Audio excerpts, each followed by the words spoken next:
조사를 받았습니다.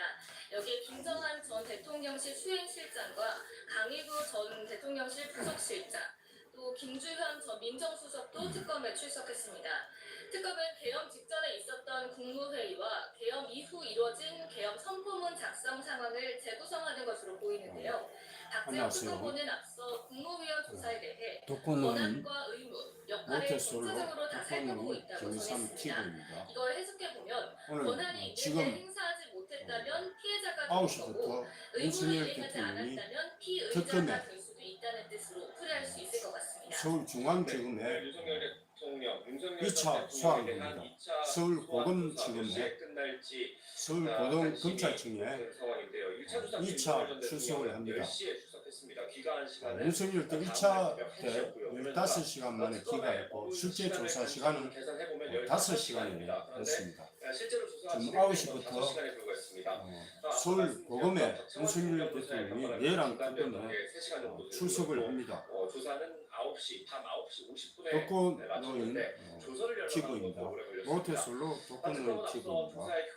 좋아요 눌러주세요. 마찬가지로 모든 걸 감안해서 윤석열 대통령 오늘 조사를 마치고 내란 특검에서 구속영장을 신청할 가능성도 있습니다.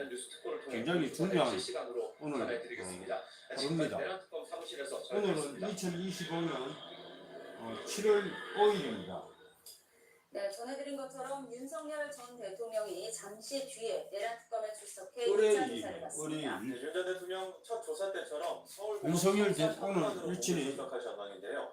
을사연에 연결해서 알아보겠습니다. 김다현 기자. 이모월의 의뢰인인데 윤석열 대통령 오늘 다툼이 있습니다. 윤석열 전 대통령 사저 앞에 나와 있습니다. 곧 윤석열 대통령이 이제 한남동 사저에서 아크로비스타에서 출발할 것 같습니다.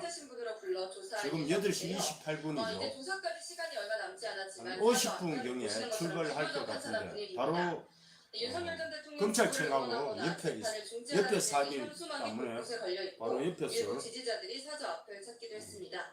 윤 전 대통령 출석 시간이 출석할 것 다가올수록 같습니다. 지지자들과 경찰의 움직임도 분주해질 것으로 예상됩니다.